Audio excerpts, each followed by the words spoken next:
watching. But we can. Hi, everybody. Hey, Bob. We just started up the live stream, but we can just hang out for a minute here, see if anyone else joins us before we dive in.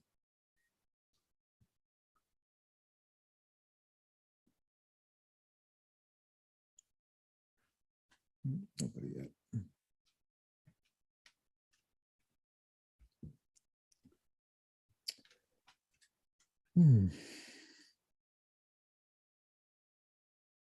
Andrew, good morning. Seeing a black screen for you, Good Andrew. morning. Is that because your camera's covered? Yes. There you go. Mic connecting to audio. Hey, Mike. Good morning. How are you? Good. Friday, Yeah. wrapping up the week. Oh, thank goodness. My wife and son are both out of town this week, so it has been brutal. Had to take care of 3 cats and a dog and the business.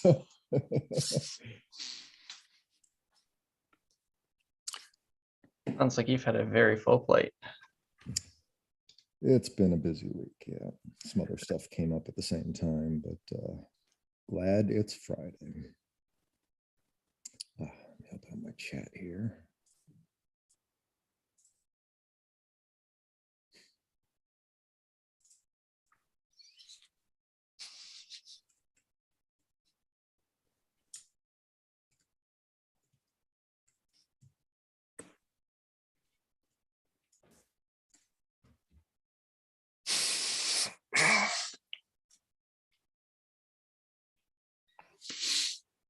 All right, well, let's go ahead and get started. I might have 1 or 2 more guests, but we'll get going here. Ben, I assume you can help me with notes today? Yep. I'll open it up. Okay, so it doesn't look like we have anyone to introduce. Everyone here knows everyone, so we'll move right in, which brings us to our action items. And first one is mine, which I have still not gotten to. This is for updating the device catalog pages, and I apologize for that. The reasons are what I just explained for this week. I'm going to talk about this a little bit later because I have another idea about how to get this done, so we'll come back to that. Bob, any progress updating a Lumio discussion thread for the matching platform? Oh, you sent me an email. This is probably waiting on me at this point, right? I'm waiting on you, We'll do that, Jeremy. yeah. I sent you 'Cause you wrote the up a draft for draft this, job right? You sent description. it to me, I believe. Yep. I think Bob's frozen. Okay, we'll come back to that. But I do believe I have an email sitting in my inbox about that. Can you hear me? Now I do, yeah. Yeah, sorry. I sent you the job description about a week ago. My apologies, yeah. No problem. I'll get to it. No All problem. right, Ben, newsletter archive in the Hub Wiki. I can't remember, did we cover that last time? I think you said you did that, right? I did, but I did just realize this morning that half the links were bad, so I did fix all that. But Okay, but that's all taken care of now? Yeah. Awesome, thank you. All right, any updates with this FlashForge inquiry, Bob? Has there been any? Oh, Ben was going to contact Kyle, discuss that. Have you guys talked yet, Ben? we're still trying to connect the dots with Kyle, but it does seem like he's going to have some recommendations, I think, based on his experiences, which would be helpful. But that's a good reminder for me to have it on my to-do list, but I'm putting a box around it. And I don't know how, I don't know if this is worth thinking about or not, but one of the topics on our agenda is going to be to think about this 10-year anniversary, sort of the possibilities around that, and part of that might involve sponsorships. When we've done conferences in the past, we always did fairly well with sponsorships. Now this one is, we're talking about doing this a little bit differently, of having kind of more different events spread out, so that might kind of complicate the sponsorship process. But still, between MakerBot, FlashForge, Creality, Ultimate, there's a lot of 3D printer vendors out there that might be interested in supporting a 10-year anniversary. Just a thought. We can come back to that later. Something related to that too. I'll touch on it when we get further down, but we've got a new upcoming collaboration in Goa with Makers Asylum. There could be some opportunities there for FlashForge, because it's it's not next door to China, but it's in the region. So Okay, let me Loose just lighting. move our outreach and partnerships up here, and Maker's Asylum. thank you. Yep. I'll just have you give us an update when we get to that. Okay. Let's see. Ben, create a list of universities with enabled chapters. I think you said you had done that last time, right? Yeah, I did do that. I do think it's worthwhile for John and I to connect to follow up with some of the schools. So maybe you can just put in there sort of internship next steps with John. Because you make the connections on this Handshake platform, which is just US based, but I think it involves a little bit of poking and prodding to let the teams know at each of the schools that this is what we're doing. There was a great post this week from a student at Yale. I saw that. It's one of the ones that I have here, so we'll talk about that. And yeah, I think especially those that we have connections with, like Marymount University, and some of these others where we really do know people that are running the Enable stuff there. Those would be excellent to reach out and bring the internship thing to their attention. Yep. Update event summary from March. It looked like it was still showing the February event, so that's not done yet, right? I was hoping to connect the dots with the team in Po Paraguay to fill in an event, but I just might post it today. We did connect the dots with GOA yesterday, and that was a go, but it's zippering this stuff together is a little bit. I don't want to send this stuff out and then have it changed. We had that happen in February. I get it, but I would say at this point, we're at the 11th of March. I would put up the March events, even if you have to have like a placeholder, like to be determined for one of the things or something. That would be fine. It would be better than having the February event showing. Yeah. All right. I'll post it after this meeting. All right. And then we got some others here that are going to take some time. Alexander is working on building out basically frequently asked questions by capturing things in Discord. That'll be kind of ongoing. And Ben continues to work on updating a chapter spotlight for Rich Brown, whose team is retiring. Okay, so on we go. You got the metrics here. I don't think there's anything worth spending time on because not much has changed since last week. Pretty typical activity levels. Our fund balance is to the penny, same as it was. So on we go. A ton of new members, though. Oh, yeah, we did have some new members. 16 new registrations this week on the hub. Yeah. Yeah. And more time spent. Maybe that's because of the new members. The average time spent on the site was up about a minute from last week. So yeah, maybe new members spending more time poking around. Okay, so the posts of note. Bob shared the fact that we are seeking a prosthesis for a rescued Himalayan griffon vulture in Paro, Bhutan. Care to share details, Bob? I guess that kind of says it. That's pretty much word for word what's in the post here. He's trying to put people directly in touch with Jamie. There's an email address here. So that was just of interest. Jessica Hayes shared that Target now offers adaptive children's clothing, which I'd never heard of before. She says they offer sensory-friendly ease of dressing and abdominal access clothing in baby, toddler, boys, and girls sizes. So she's just pointing out that these kind of things come up in conversation sometimes, and it might be just good to be aware of this so you can share this with people that might benefit from knowing that. I'm not aware of anyone else selling that kind of stuff. So that's neat. Thank you, Jessica. And then Grayson Wagner, this is the one that Ben was mentioning. So the Yale chapter, the Yale Enable chapter shared this wonderful post about a design their team created for helping people to play the cello. And there was a nice write-up about it on their EL magazine there. And John posted a congratulations. Alexander asked if they're allowed to share the design. So looks like we're waiting to hear back. You haven't heard anything on that privately, have you, Alexander? I think everyone's muted. No. Okay. Anyway, did I miss anything? Anyone else see anything interesting on the hub this week? I did want to mention, this was in a private message, but Jessica Hayes contacted me about a Twitter influencer, a guy who's got a shop, I think in California, who is giving away 10 printers. It'd be great to return to that today at some point. Let's see. Let's put that right down here. Donations.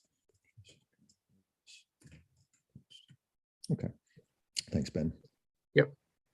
All right, on we go. Upcoming meetings. Oh, I didn't have a chance to highlight. What's coming up next, Ben?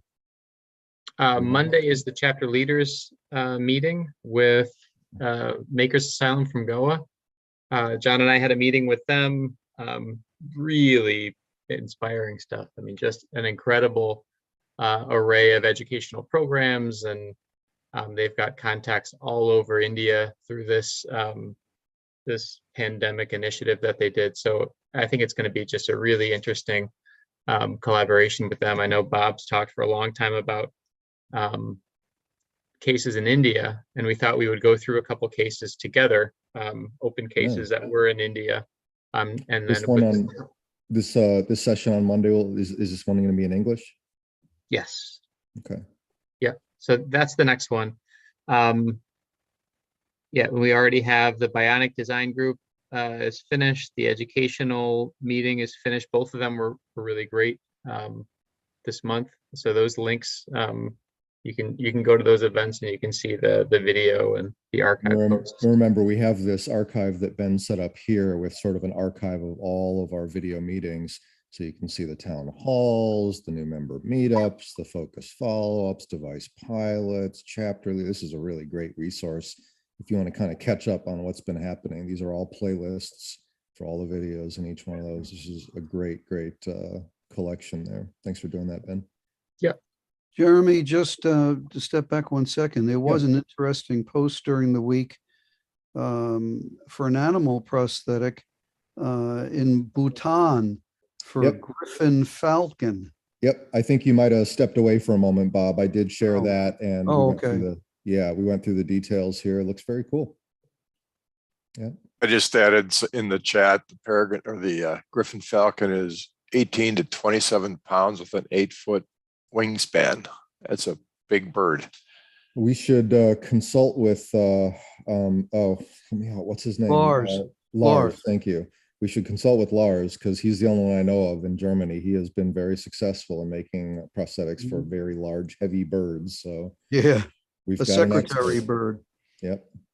So somebody should be checking in with him. Okay. Ben, Is that something that Bob, you would want to do? I know you've been campaigning. I'll make sure Lars knows about it. Yep. Great. Excellent. Okay. On we go. We covered our upcoming meetings and events. The next one-time event we have coming up is the Finnish Medical 3D Printing Network. That's this March 17th coming up.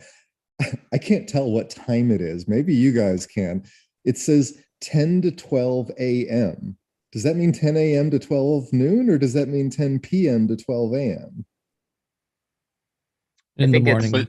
It's in the morning, 10 to 12 in the morning, but finish time. Yeah. Okay. I've just never seen it. Okay. Never seen it written that way. All right. So yeah, Thierry's given a keynote. If anyone is available, I haven't figured out how that works out in my time, but check that out. Quick question for Masvi.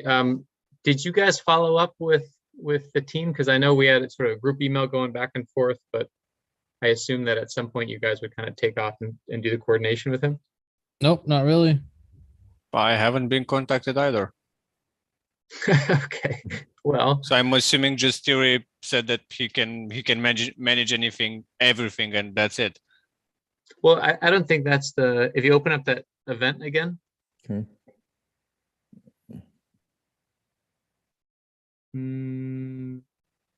Let me follow up with them to find out what the scoop is. You can put me down for that. We had an email going back and forth, so. There's actually some other interesting stuff here. That one is happening on the 17th, but then they also have some 3D printing activities, regulations and medical 3D printing might be of interest. Okay. So did you say you wanted to follow up on that, Ben? Yep. Okay. What am I supposed to put down exactly? You can just say, Ben, or I could even put it down. You can move ahead. I'll leave it I'll there. just, Thanks. yeah. All right. All right. So on we go to our discussion topics. So we've had this sort of long ongoing discussion about champions needed. And I think at this point, we probably don't need to go through this list here. It's just a list that we're collecting of sort of categories of work or, areas of responsibility that we'd really like to see somebody kind of step up and take ownership of. Maybe these would be volunteers, maybe not. We haven't figured that out yet. Might be interns for some of these. Might be volunteers for some, and some of these might need to be paid roles. And we're still kind of figuring out how to approach those things. So I'm just going to leave this as a list that we can continue to add to as we kind of figure out things that we need, but we don't need to go through all of them now. We are working on the internships as one possible avenue of addressing those. We touched on that a bit earlier. So Ben has already written up a job description for one role, and that is kind of development oriented. Or sort of web development oriented, right? Like web kind of stuff. Is that right, Ben? Yeah, and that was something that Andrew, Alexander, and Masby all sent some recommendations. So it's sort of applies to a couple different projects, and like fishing, we'll see what we get. Sure. So that one's out there and it's been submitted to a number of the different schools that are in that program. Next one coming up is going to be for this needs analysis for our matching platform and kind of figure out what direction we want to take there. Bob was kind enough to help write up a draft job description based on some bits that I gave him, and it's now waiting for my review. So I will get to that, and then we can get that job description posted out there as well. And there might be others, but that's kind of one approach we're taking. Yeah, one of the things we have to do with that, Jeremy, is I didn't put in compensation, that was to be discussed. Understood. And that's going to have to be a discussion. I don't know how to approach that. Which kind of leads us into this next topic. We've been tossing around this idea of task bounties. The idea being that if there's a specific job or project that we feel needs to get done, nobody's stepping up to do it on a volunteer basis. We've made our best effort. Maybe we think about putting together what we're calling a task bounty. That is, define the task or project, put a dollar amount on it, and put it out there for anybody to, take it on. I was going to suggest that maybe this task that I have been putting off and just haven't been able to get to might be a good candidate for trying this out. We need somebody to take Alexander's work of updating the design catalog templates, which he did. We've got the new design template sitting in there, but somebody needs to kind of incorporate that and replace all of our current design catalog pages with the new design, reorganize things up, make sure that our main devices page that shows up on the toolbar is updated to link to those. It's just kind of going live with all that. I just have to be realistic. I feel bad that I keep putting it off every week, and I just don't know when I'm going to get to it. I think this might be a good opportunity to test this out. If nobody, we can first ask if anybody is willing to take this on. I would always prefer to see it done on a volunteer basis, but assuming we get no takers on that, maybe we should talk about what would be a reasonable amount to put out as a sort of a test bounty on this. What do you guys think? It's a fine question. It's also the kind of thing we would give to an intern. It's a well-defined structured task. Well, that's a good point. In fact, the first job description that you guys did, I guess, does sort of fit in with that, right? If this is sort of a web person, they'd certainly be capable of doing that. That's a good point. Maybe we wait and see if that pans out first. I just, I feel bad that I've let it wait this long, but if you guys think that we can get away with maybe letting it sit a little well, remember, we longer. paid, for the Brandeis interns, we paid them $1,000 per. So it's not like, so maybe the point is that a task that's ready to be bountied is also a task that's ready to be interned. And we create a queue of tasks that need doing, and we either get volunteers who step up and say, I'll do it for that, or we queue up an intern to do it. It could also be, I don't know if this is overcomplicating things, but if we have a number of these bounty projects, an intern might be coordinating the bounty projects. That's right. Because that takes time. You got to follow up with people, and the alternative being having these things posted live does make the intern process much easier. I mean, if we say, this is the role, and here are the projects, here's a link to the bounty list. Mhm. That might be, I think John's right. Those things could go in the same direction. Okay, well, so I don't know that we'll get into it today. I need to wrap things up a little bit early today because of another meeting I have after this that I need to prep for. But maybe next time we can start to go through our list that we've already been capturing and start thinking about, sort of bundling these up and thinking about dollar amounts for each one that we would be comfortable with, where that applies. And maybe we can think about how to start putting that out there as a list that can be claimed either by folks in our community or by interns. And maybe, since John said, when we get an intern, there's that, $1,000 fee, or at least that's what it was before.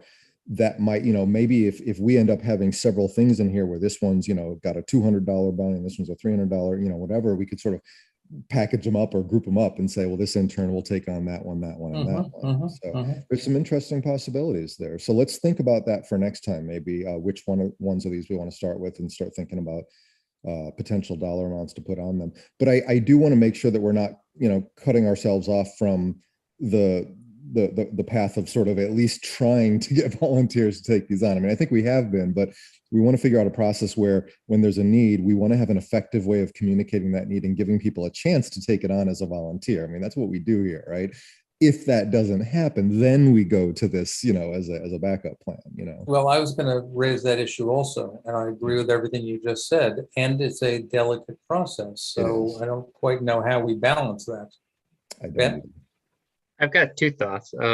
One, there's a way that folks sometimes have like pay what you will events. It's like, donation appreciated, but it's not like a demanded amount of money to participate. I think we could sort of have something similar, like these are things that we need done.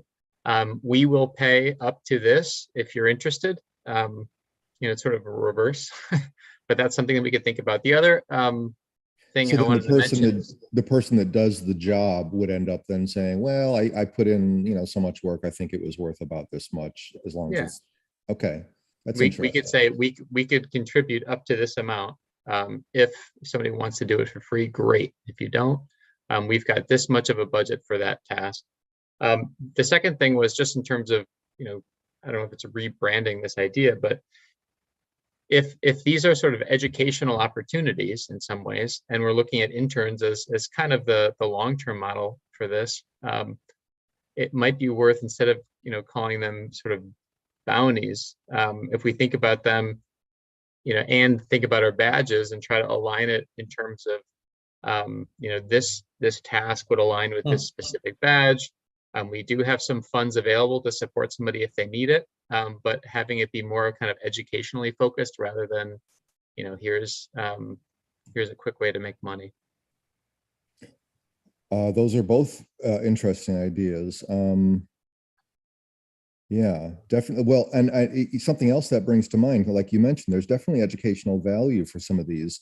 Is there any way that we could, I don't know, like, sometimes when you do a conference or something, you do like, you can give people something so they can get continuing professional education credits or something like that. Is there anything that we could like document to give somebody so that they could like get credit from their school for what they're doing? I don't know how that works. Well, that's rather like an internship.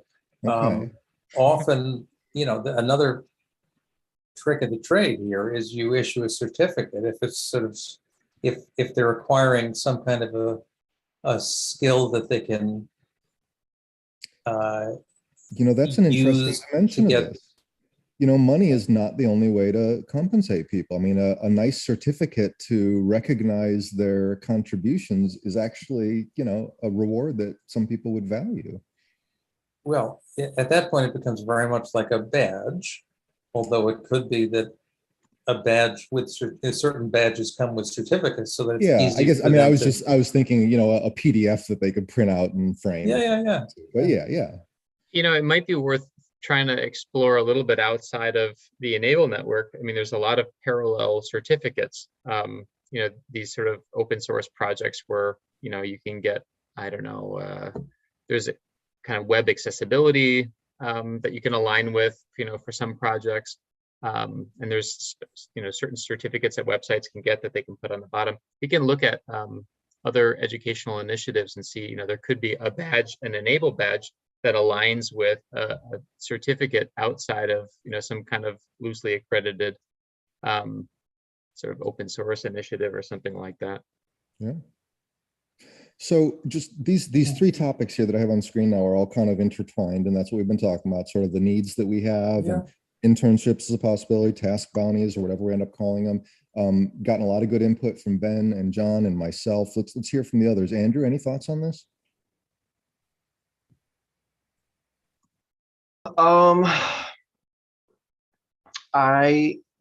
I think one of our community's strengths is our decentralized nature, but it's also a weakness. And I think, I mean, this is a talking point I've echoed a couple of times. I think looking into creating more paid positions for odd jobs like this would be a worthwhile thing, considering the resources that we've got at our disposal right now.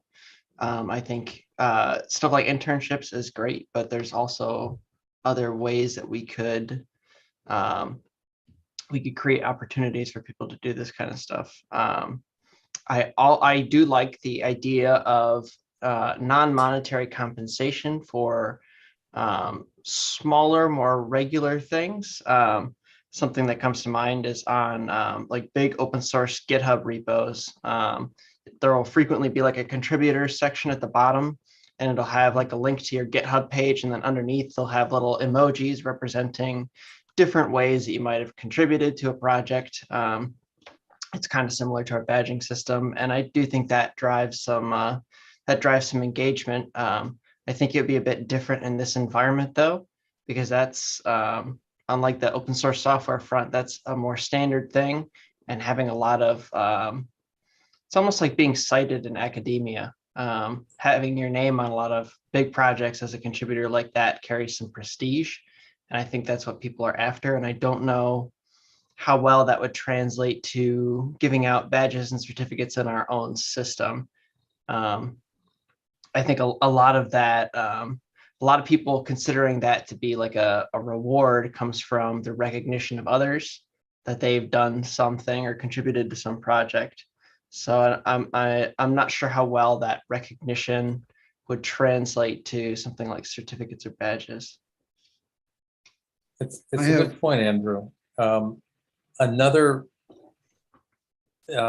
feature of the open source ecosystem is that people who are involved in lots of projects, typically they also do paid gigs, and their involvement in those projects helps them get those paid gigs. Whether we have a way of tapping into that motivation. Well, a reference, we can give them a written reference that they could include. That would be a good thing to add to our list of possible rewards. Yes, so we do that, and our people tend to go on to good things in part because we take it as part of our mission to help them move on from us. As a quick aside, oh, you first, Bob. No, I was just going to say I have a little bit of input here. I'm very much in favor of using the money we have for the paying, whether it be a salary, a bounty, a stipend, whatever, however we call it. I think that's very worthy, and I think it's probably the only way we're going to do it. I'm not a big fan of the badges for the very simple reason that we've created special badges and nobody ever claims them except the person who creates it. And well, fact, just to be clear, Bob, I don't think we're talking about nobody's saying let's create a badge for every little task we throw out there. There might be one badge that we use. No, for but contribute. possible ways of rewarding contributors badges. You just don't see that as a reward. Yeah, I really don't, because if you look at our badging system compared to the number of volunteers we have, very few people ever claim a badge of any kind. And generally new people will go and get their test badge for a certain device. You know, chapter people do it. But the number of badges we give out compared to the number of people there are and activities is really not great. And we have made new badges for various things. And a couple people claim them maybe, but Yeah. I'm just saying I would find some other way than a badge. That's fine. Certainly don't think it would be the only thing. I think that would just Yeah. be part of it. You'll get a badge, you get this payment, you get a certificate. Right. It could be a combination Yeah. of these things. I was going to mention the same thing, that, you know, it's not one or the other. It's, you know, if you think about the educational event that we had a little section about getting badges, and we got, you know, 18 new badges of the folks that were in that session. It is super handy to be able to highlight, you know, a new user and see sort of their activities. But I hear what you're saying, that, you know, and Andrew's saying the same thing. Outside of e-NABLE is maybe more more weight involved with that kind of affiliation. So maybe we look at some of these badges as being affiliate with sort of, you know, parallel initiatives of some sort. Well, whether it's a school what- internship or whether it's sort of an open source sort of community. Well, So the far- school internships, you know, if it's going to be a high school student, and I don't know if that's the level of individual and age and experience that we're looking at primarily here. But if it's a high school person, they have senior project commitments they have to do. So maybe we try to tap in through educational means that we can sponsor senior projects. We've done a couple, but maybe we let it be known in a greater way that we do that.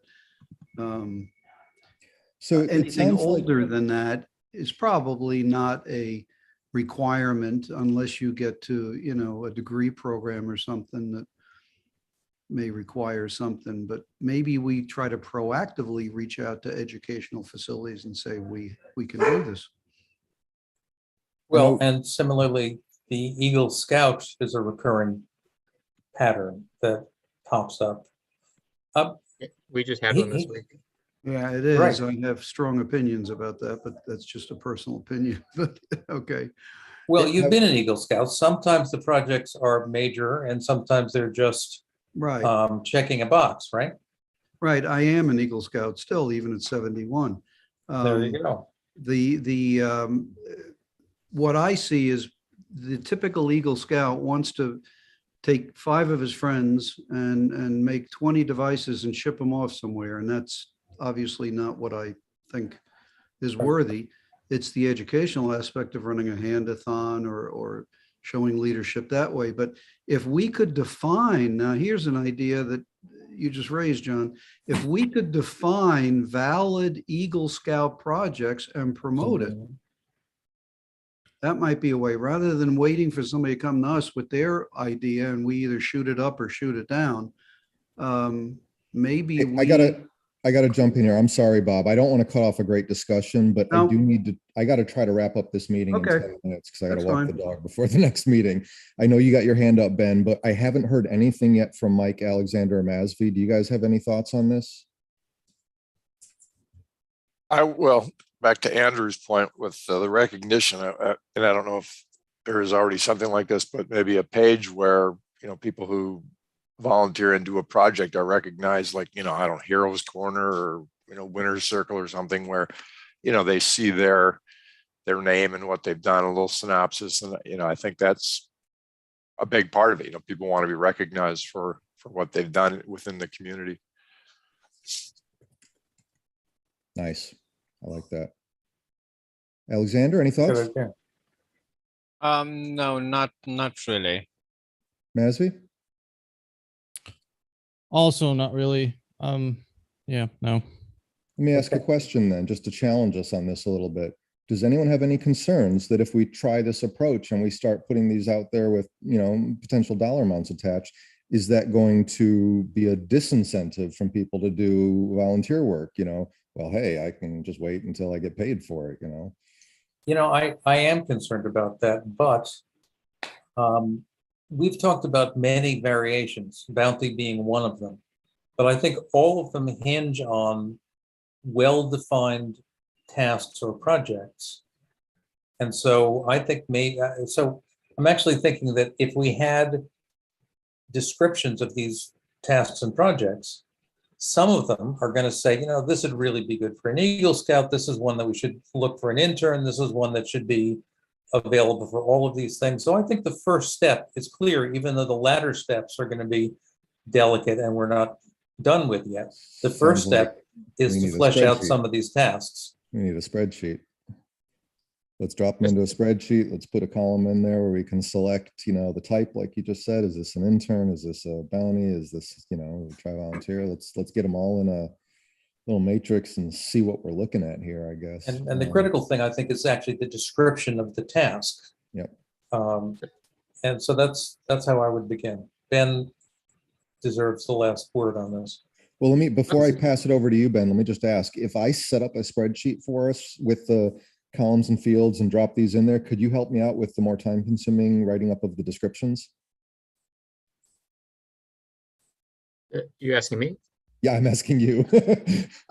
Yeah, I can definitely help with that. Okay. And I guess Probably help with that too. Yeah, So, and but you then- wanted to say, I'll set something up and send it your way, but then you wanted to say something too. I just was going to say, in addition to what you and John are saying, if one of the columns in the spreadsheet are potential partners, depending on the task, I think that's really maybe a way to think about this. So accreditation, loosely speaking, could come from educational institutions. We've got Eric Bubar that just started this incredible new program that's based on e-NABLE. Why not have, potentially even credit? It could be when I was in college, I took some programs that were outside of my university, and then got those credits transferred in. So that's one way to think about it. It could also be some certificate from a business like a 3D printing company or something like that. The certificate could come from a variety of directions. So we could think about those aligning partnerships for each of these tasks and experiment. And try a couple things. Maybe part of this, to that point, is if we can come up with a good list of different ways, not everyone is going to be motivated the same way.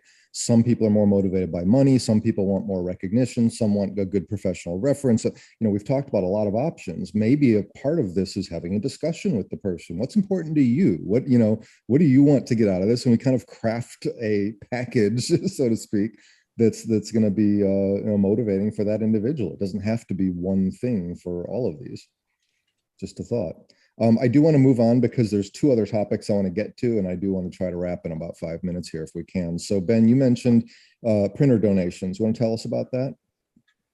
Yeah, there was a message from one of the volunteers who actually posted one of the popular comments you shared earlier, that there is I think it's a shop. John, you looked into this Twitter post. A guy on Twitter posted, who's got 50,000 followers or something. He's got a shop in California. He said he's got 10 of these 3D printers and he'd like to find homes for them.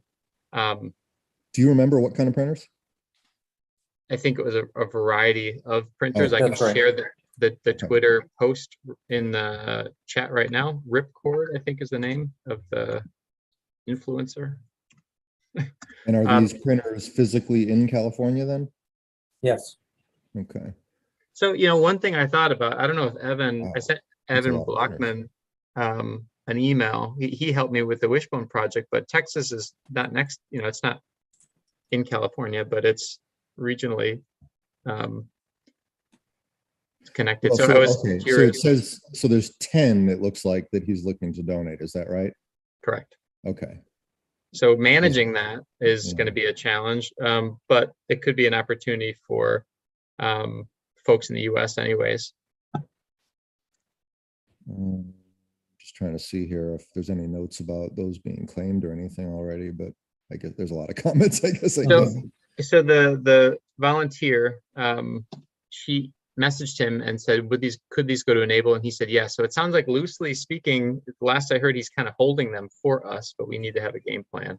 Well, I mean, the only thing I can think of is when we do have that, well, that's the Wishbone project, though. That's only for chapters. I was going to say we could write it up in there because we already have a form and a way of sharing that. But yeah, that, we might want to figure out how to make these accessible to volunteers outside of chapters that could also put them to good use. So I see Evan is in the commenting on YouTube, correct? Mm-hmm. Well, so maybe, yep. Okay. So if you want to send something quick to Evan, and I sent him an email, but he helped with the Wishbone project. He's in Texas. He might have some ideas about how to coordinate this. Okay. Well, if he's still watching, he'll hear what you just said, and please. I think the reach out. challenge is going to be financing the boxing and shipping of these. Oh, yeah. That's always the hard part. So It's I was expensive. wondering whether what we should do is pull up the e-NABLE map and ping California chapter leaders. Yeah. And just get them going. Now, the chapter that is doing the device repositories in California. I just sent a I message. thought they were. No, they're in Florida, Ben. They're in I thought they Florida. were in Atlanta, Georgia. Did they move? Maybe you're right. Maybe it is Georgia. No, I'm spacing out. Are they in Georgia? It's on the East Yes. Coast anyway. Yeah, they're in Georgia. You're right. Well, we've got several chapters out there. Ananya, I know, is doing great work with her high school or their high school. Yeah, that's Moreau Catholic High School, I think. Yeah, right? Ananya's graduating, by the way. Okay. I'll be updating soon their map. Where in California is our donor? I'd have to double check. Okay. Anyway, I suspect that Got the a lot of chapters down south there. Wow. San Diego, LA. Yeah. South. LA. that is? Auburn, You know, California. That's where Report is. Where? I'm here's sorry. my Where? fantasy. Auburn, California. Let me look this up. Can't tell where that is. Can you guys see from that? They don't have city names on here. Auburn, California. Looks like it is outside of Sacramento, between Sacramento and Reno. That's Northern California. then. Yes, Northern California. Sorry. So then these would be our best three targets: e-NABLE Sacramento, Bay Area, and Moreau Catholic. Those are your best potential options. My proposal is that we email those chapter leaders, let them know the opportunity. Yeah, maybe they can Suggest drive that over we- with a truck. Well, that's right. We could offer to rent a van. And if someone takes the opportunity, they can rent the van, they can pick these things up and they can distribute it among themselves. That's a good idea. And- So if they're willing to do the work of going over there and getting them and putting them to good use, maybe we offer to cover that cost of renting the vehicle for them. And if we're not, we pass. Okay. Ben, you're going to reach out? Well, John raised his hand before me, but I'll work with him to do it. How's that? I'm sorry, I didn't mean to put that on you. John, do you want to reach out so that we don't? I'll do it with Ben. Ben and I, Ben and I are both heavily immersed in non-e-NABLE activities right now, but we do meet each week and we get done what we feel we need to do. So yeah, I think between the two of us, we can do this. Yeah, and I'll respond to the volunteer today, and maybe I'll shoot a message early on to this guy. I can do that to start, just to make sure that he even still has them. That's great. Okay, great. Thanks, guys. And then the last thing I just wanted to touch on, and then we got to wrap up here, is you had an update on the Maker's Asylum, Ben? Uh, Or John? Well, okay, so we had a I can share my nice screen if you conversation. want to hear me. Oh, yeah. While John's talking. We had a nice meeting with Vibav, and he's got an amazing makerspace and network connections in India. He's now based in Goa, used to be Mumbai. And And what part of India is that? It's on the West Coast. West Coast? Okay. Goa is a beach community. right, and they've got actually a big makerspace in a former Portuguese plantation mansion or something. Yeah. Wow. Yeah, it looks incredible. This is it, by the way. And they are quite Nice. accomplished. They've done a lot of interesting work, including, I think he said, 1 million pieces of PPE during COVID. Wow. Okay, they're going to, I'm sharing my screen, I believe. No, I'm not. No, Ben is. I will now share screen. If someone allows me. All right. You can steal it from me if you just click yes. I'm clicking share. There we go. Okay. And he's going to submit to become an enabled chapter. And actually, Bob, we can tell you that they've already done an innovative variant on a device. I think he'll submit some documentation, but it's going to be a no-brainer for them. They're very experienced with 3D printing in a variety of ways. Great. And that's maybe They a quick have- question, Bob. Do you have time to look at those requests this weekend? Because it's Monday, we have this event. Requests for, Becoming a chapter. Membership from Makers Asylum in India. for being a chapter? And 3D Yeah, printing. event. yes, I can look at it very quickly. Mhm. Then, Okay, so other than becoming a chapter, what's our next steps with them? What are we doing here? well, they're in the email I'm just trying to show you, but my screen just went black. Then they want to make us, they have an SDG school, Sustainable Development Goals school. And we can help them market it, and they will let all of their students know that that enable-like activities are possible. He proposes, this is the big part, he says, suppose we had a maker in residence in Enable, funded in Goa, funded by Enable for a period of 6 months. He's guessing that would be a $3,000 commitment. This person will work under us to contact local Goan hospitals and map the demand, and also work on at least 2 3D printed hands during the 6 months of his residency with us. He'll also document it in a way so that they've sort of established expertise there. And then I'd they vote want for us that to, right now. Yeah, I Pardon think a me? residency is a great way to tie the. I'd vote for that organizations. right now. I'd vote for it too, if we were voting. Absolutely. Hey, we're a little 3K short though, on isn't it? time, so do you need a vote on something like this today, John, or can we bring that up next time? no, and besides, it's beyond our $1,000 limit. Yeah, So it's got to Okay. go to the community, right? Let's That's right. let's talk about that next time, but I'm very much in favor of it. I think it would Oh, be a yeah. great way of establishing relations. we have to Um, find the intern, but it's a nice, I think it'd be a great experience, especially now that I understand that it's sort of a resort area. So Okay. it sounds like fun.